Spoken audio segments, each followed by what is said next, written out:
Selanjutnya saya akan membahas mengenai, atau jika majelis arbitrase yang dipilih maka itu ada arbiternya, berarti jumlahnya 3 orang. Dalam hal penunjukan majelis arbitrase diberikan waktu 30 hari oleh kepada para pihak lawan untuk mengangkat arbiternya, dihitung sejak pemberitahuan sengketa.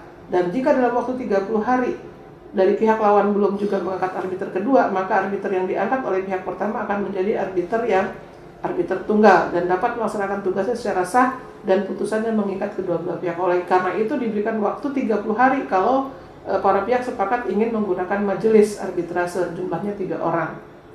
Kemudian apabila setelah kedua belah pihak masing-masing telah mengangkat arbiternya, tetapi para arbiter tidak berhasil mengangkat arbiter ketiga, maka dalam waktu 14 hari tidak juga dapat ditunjuk arbiter ketiga, maka dalam waktu 14 hari tadi salah satu pihak dapat meminta ke pengadilan negeri untuk mengangkat arbiter ketiga, ya.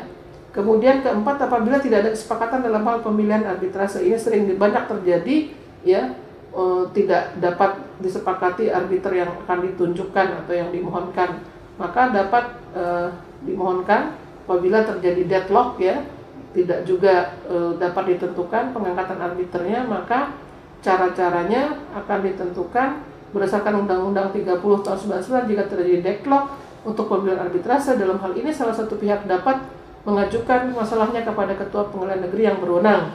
Ketua Pengadilan Negeri yang berwenang akan mengangkat seorang atau lebih arbiter yang akan menyelesaikan perkara yang bersangkutan. Ini didasarkan pada pasal 13 Undang-Undang Nomor 30 tahun 1999. Penerimaan atau penolakan oleh arbiter ini akan dilakukan dalam jangka waktu juga 14 hari berdasarkan Undang-Undang Nomor 30 tahun 1999 yang menyatakan apabila seorang arbiter telah menyatakan menerima penunjukan sebagai arbiter, maka yang bersangkutan tidak dapat lagi menarik diri kecuali atas persetujuan para pihak. Jadi arbiter pun bisa menolak sebenarnya bila dia tidak berkenan untuk dijadikan arbiter pada penyelesaian sengketa di antara para pihak, ya.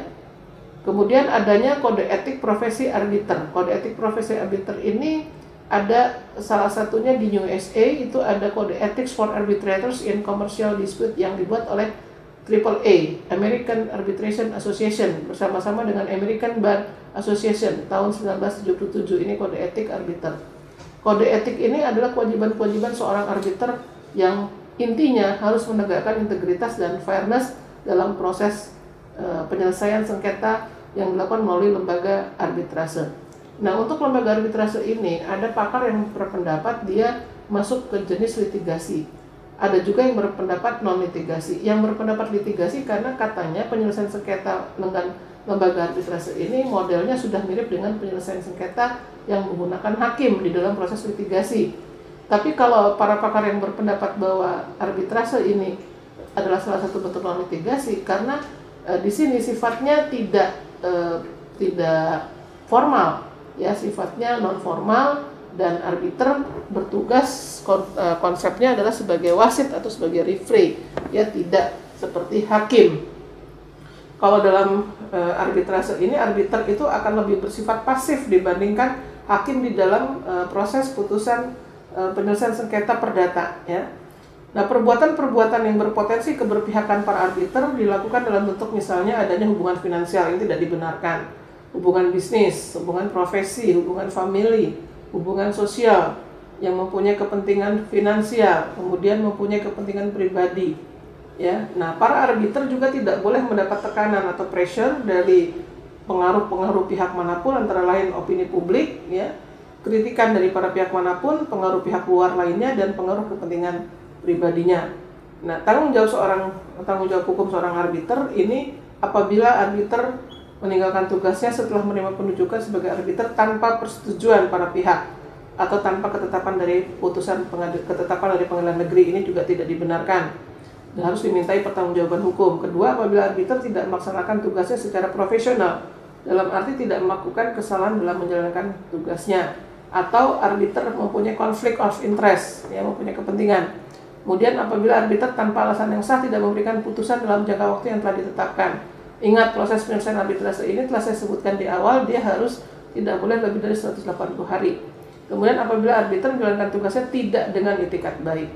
Nah, kemudian berakhirnya tugas seorang arbiter ya jelas jika arbitrase ini putusannya telah dinyatakan selesai dan telah ada keputusan, telah dibuat kesepakatan ya yang menghasilkan win-win solution dan diciptakan suatu perdamaian antara para pihak. Kemudian jangka waktu yang telah ditentukan dalam kontrak itu tidak lampau waktu. Kemudian para pihak sepakat untuk menarik kembali penunjukan arbiter, atau jika telah dilakukan koreksi atau penambahan atau pengurangan dari hal permintaan koreksi dari para pihak yang bersengketa.